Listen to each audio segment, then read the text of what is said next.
Greetings and welcome to the ROI Clear podcast. My name is Ray Hightower, and today we are fortunate to have as our guest Ms. Amy Sylvis.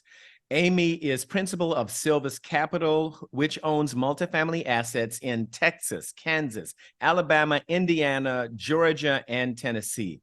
Amy is an expert at helping people generate passive income through real estate without the hassle of tenants, termites, and toilets. Her professional background includes time spent in the pharmaceutical and biotech industries. She holds an undergraduate degree in marketing from the University of Southern California and an MBA from USC as well. Ladies and gentlemen, please join me in welcoming Ms. Amy Sylvis. Welcome, Amy. Oh, Ray, thank you so much. I'm delighted to be here. Thank you so much. Thank you. Glad to have you here. To kick things off, we're going to start with an elevator pitch, and I'll say to those who are brand new to ROI Clear, Amy is on an elevator with someone she wants to influence. So we'll ask you, Amy, what would you say to that person in the course of an elevator ride? Sure. So if I were to talk about, if someone were to ask what I do or what I want to influence, I would say I invest in large commercial real estate assets in emerging markets throughout the United States and invite investors to invest in hands-off real estate alongside me. Excellent. And at that point, they're interested, you trade cards, and you would certainly follow up. Absolutely. Spot on. Right. And at this point, you own and you've acquired multifamily assets in multiple states. Are you focused primarily on multifamily, or do you do other asset classes as well? Office, retail, industrial, any of that? Yes, dip my toe in flex industrial. So we have 208,000 square feet. It's a medium size of flex industrial in Kansas City. Wonderful. Yes. Now, how do you decide what asset classes to go after? Because there's some people who will avoid office, or some will avoid retail. Some are gravitate towards flex industrial like you. Yes. and multifamily. How did you make that determination? Sure. So it's a combination of market trends and fundamentals, as well as understanding impact. For me and my investors, we care just as much about making sure we're positively impacting lives in the communities where we invest. And we're also, of course, looking to make a return on our investment as well. So both of those characteristics are important. All right. So your return on investment, it sounds like that comes in the form of money, of course. And then it also comes in the form of impact. Spot on. That's exactly it. And we believe they're inextricably linked. I know our culture sometimes teaches us that you have to sacrifice one or the other possibly, but we firmly believe and have seen these two concepts are linked and enhance each other. Yes, they enhance each other. And I can see from the look on your face, you're very excited about that. Can you share with us a story of an investment that you're particularly proud of, one that delivered that return on investment monetarily as well as in terms of impact? Absolutely. So I can think of two off the top of my head. One was in Clarksville, Tennessee, about an hour northwest of Nashville.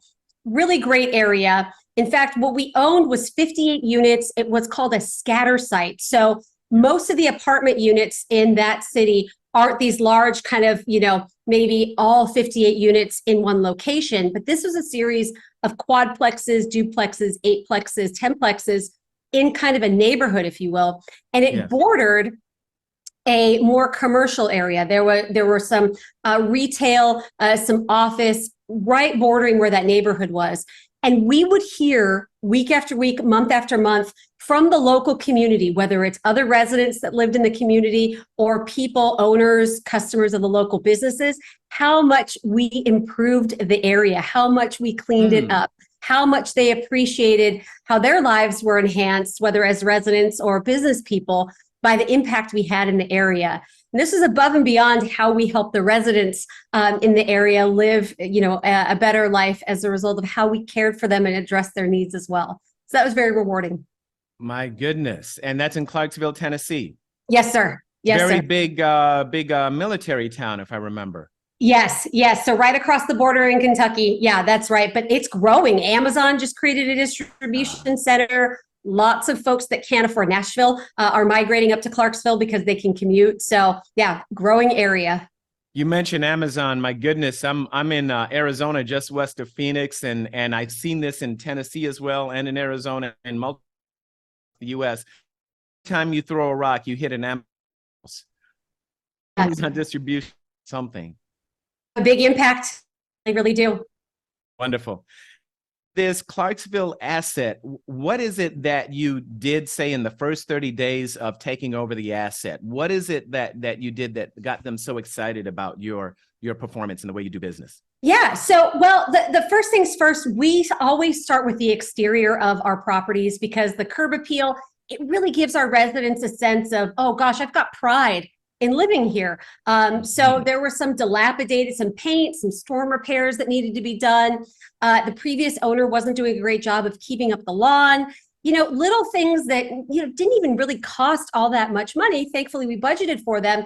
But just to let the residents know in the community know, hey, we care about this location. This isn't just an item on our, P&L statement or on our investor roll, if you will, but it's really, we understand and appreciate that this is somebody's home and we want to be good members of the community. So we did that, and fixing the external, we had some residents that unfortunately would leave a few things outside of their homes. And so we helped them find locations to store. We had some rules along those lines of, what we were going to do in terms of how residents need to keep their areas clean. And gosh, it made just such a huge difference. Yes. All right. Excellent. And then as a result of that, the community was very happy to have you there. They were, and the residents were as well. I mean, we had a few residents even with some special needs, some movement, some transportation, some mobility needs. That's the word I'm looking for. We were able to build, simple things like ramps, relocate a woman who we still don't know how she got there from a second-story unit. She was wheelchair bound and was scooting down the stairs on her tush. I mean, we found this out 2 days after we took over. Yeah. So, but that's the privilege that we have. We can identify very quickly people that are not any ethical person would say, okay, this is not the right situation. Use our own funds, use the power that we have to relocate her, make sure she's in an accessible unit, and to be able to live her life that she deserves, that we all deserve. So lots of impact there that we're very, very proud of, and makes our investors feel good as well. Yeah. Just listening about the story about the woman in the wheelchair on the second floor and is going up and down on her own, that says something about her character. That's the kind of person who will run through walls to get things done.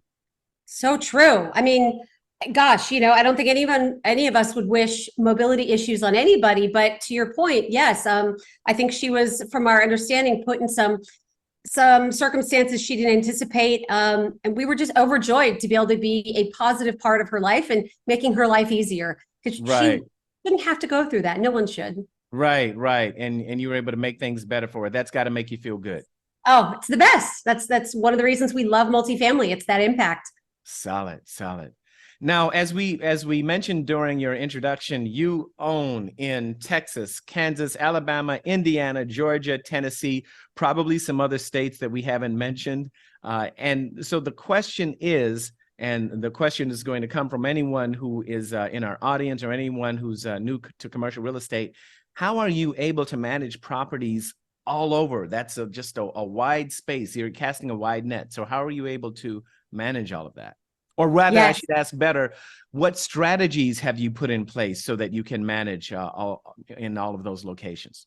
I love that question. So perfectly framed, because it is all about partnerships and building a team, right? Yes. We have institutional quality property management companies that we've identified that know how to scale with us, that have an existing presence, that have a great reputation of operating with excellence and also sharing the same heart that we do for our business. So finding those partners is imperative. And several of my business partners that are on the general partner side, the active side, also live in those areas. So boots on the ground, strategically at choosing great property management companies that share our values and obviously perform well have been the key to success there.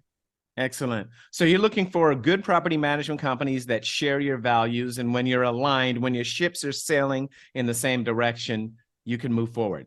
Spot on. Yes, because when we do take over a property, like we mentioned the property in Clarksville, and 2 days after we purchase, we want them to tell us, hey, there's a woman that's not in a great situation. Let's act now, right? Or when they see one of our residents, like they did in Indiana, that needed his car worked on and he was walking down the highway because he had no mode of transportation to go from the body shop back to the place, we want them to pick up the residents and give them a ride home. That's the type of heart that matters tremendously to us. And we believe, again, we can have very skilled property management that also shares our values and how to treat people. Yeah, yeah.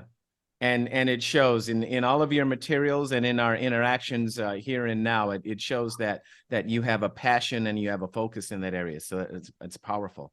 Let's go back into your history a little bit.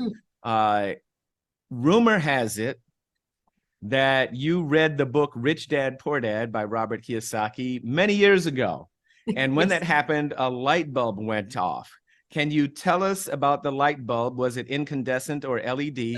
And but seriously, what tell us about that light bulb experience, please. Oh gosh, I'll try to make this brief and we can dive deeper if you'd like. Yes. The long and the short of it is I was desperate for a way to support financially. Why? Born with a disease called cystic fibrosis. In 1991, my parents were told I lived to be about 8 or 9 years old. I'm 42 now. I got the wrinkles and the gray hair to prove it. Part of the illness is progressive lung infections, pneumonia, weeks and weeks spending time in the hospital, and gradually deteriorating lungs to eventually need a lung transplant. The story ends well, so I'm not going to get too dark with you all. But this ability to trade my time for money was something I knew I wasn't always going to be able to count on.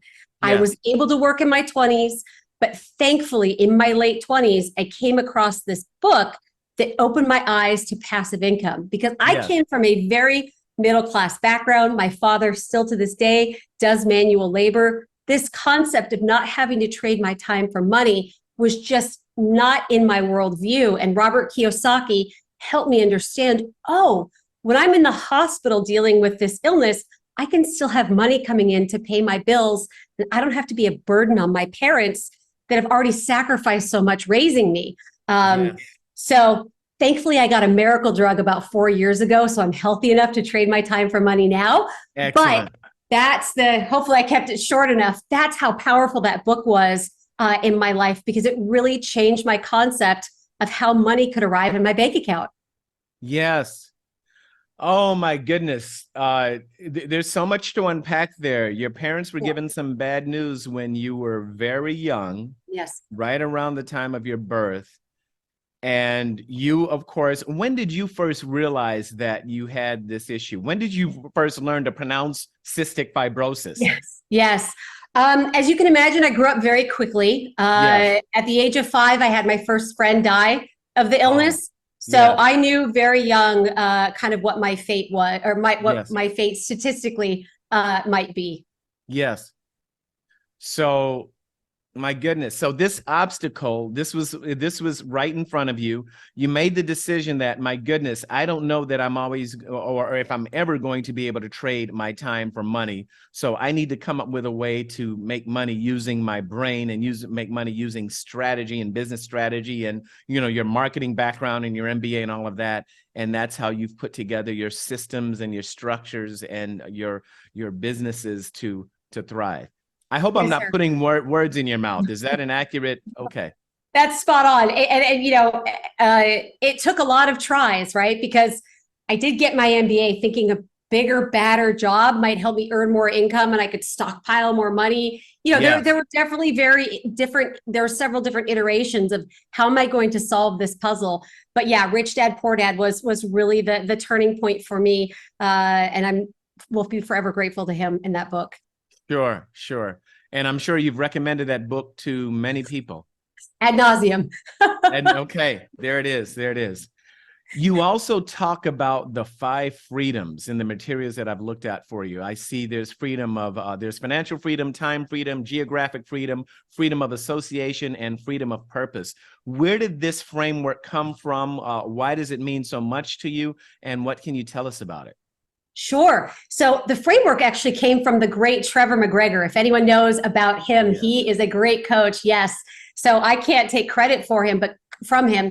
But gosh, when I heard that, again, another paradigm shift of American culture taught me money, money, money, money. That's what's going to make me happy. Yes. And of course, I understand, we do need money to function, but understanding the ability to control how I spend my time, or to be around the people that are going in the same direction as you mentioned, that care about others and believe that we can, uplift each other, or that we can, control where we travel, or, the purpose, the impact that we have on the world. All of these things are so intertwined in the philosophy of financial freedom and making the impact that I believe I'm put on this earth to make. So those 5 freedoms just motivate me every day. Yes, they resonate with you. And you are coaching people now, as a matter of fact. You have a coach, and then you are coaching others. You are mentoring others. Yes. I quite frankly stumbled upon LinkedIn and have used it to invite folks to invest alongside me. About 85% of all my passive investors have come from LinkedIn, people that I had never met before. Obviously, I built relationships with them. And I thought, okay, how can I add value to folks? And so I teach people in a 12-week course how to also raise for their commercial real estate deals on LinkedIn, and follow my systems to be able to do the same. And I bet you have a lot of success stories there. It's great. I keep the class really small intentionally so we can give individual attention and all of that. But yeah, it ends up being just a really great cohort of people. We're in the middle of cohort 3. And yeah, LinkedIn is so powerful. It's that 24/7 worldwide networking that goes on all the time. It's great. Yes. Ride that wave and raise that capital. Yes, sir. Okay. So clearly you are a business leader on many levels, not just through your formal training, but the companies that you've built and the investments that you've made. And I'm curious, when did you realize that you were a business leader? I don't know if I've still realized it, if I'm honest with you, Ray. Okay. I really wake up every day with the purpose of being able to add value and enhance the lives of other people. One of the affirmations I say, and I said this morning, is everyone I come in contact with is better because of our encounter. And that really is something that I aim to do. And if I can show other people tactics, mindset, strategies that resonate with them and help them along the way, that's fantastic. But probably not the best answer to the question, but I'm not sure I see myself as such at this time, Ray. It is, it's a very heartfelt answer, and your humbleness comes through. And that's probably why the people that you're mentoring want to follow you, and why people who invest with you want to invest with you. So I think that's a factor. That's certainly a factor. Wow. Thank you. This is going really quick. We're coming towards the end of our time together. So let me ask you a few of our closing questions. Sure. What are you reading right now that is really having an impact on you? Or what are you listening to on Audible or on podcasts? What do you do? Oh, okay, here it is. Oh my goodness. How is that? Someone else recommended that to me. Okay. It is the top 3 books I've ever read in my life. And this is the 12th time I'm reading it. I'm actually leading a book club. Oh, the 12th time you're reading it. Please share the name of the book for those who are listening. Yeah, I'm sorry. Okay. It's called The Creature from Jekyll Island by Edward Griffin. Yes. It is a look at the Federal Reserve. So there's quite a bit of information about how money is created. I think we've all heard, the debt ceiling, or M2 money supply has increased, rates, all of this. It's imperative that everyone check out the book and understand, so you can position yourself best to be able to ride the wave of what the Federal Reserve does to the economy. Oh, The Creature from Jekyll Island. I've heard about that. It's been recommended to me. I've not read it yet, but based on you, and this is the 12th time you're reading it? So so a lot of the book predicts what will happen, and each year that goes by, more and more of this plays out. So I love rereading it, especially with my book club, to see, look, hey, we reached the next step. This is what happened. And it motivates me to continue to be in this real estate business because, spoiler alert, borrowing money and paying it back with devalued dollars, right? Inflation is always happening. is a great way to generate wealth. So it's a good reinforcer. Borrowing money and paying it back with devalued dollars. Yes, there we go. Yes. And yeah, interest rates will play a role in there, certainly. But yes, sir. Yeah, you've already taken that math into account. Yeah, it's a game changer book. Robert Kiyosaki's book, Rich Dad Poor Dad, is a big one, but this is another one. Top 3, recommended to everyone. It starts slowly, and it's a big book, but I promise if you hang in there and persist, it'll exceed your wildest expectations. We will absolutely include a link to that in our show notes. We will absolutely do that. Okay. And then finally, how can people get in touch with you? Yes, so I mentioned LinkedIn. I post every single day, again, with the idea of trying to add value to the folks that follow me. So go on LinkedIn, say hi. I also have a website, sylviscapital.com, where you can learn a bit more about me. Both places you can keep in touch, and I look forward to it. There we go. We'll have that in the show notes as well. Amy Sylvis, it has been so inspiring listening to you today. It's a treat. This has truly been a treat. Thank you for being with us here today on ROI Clear. Thanks, Ray. This has been a blessing. I appreciate you very much.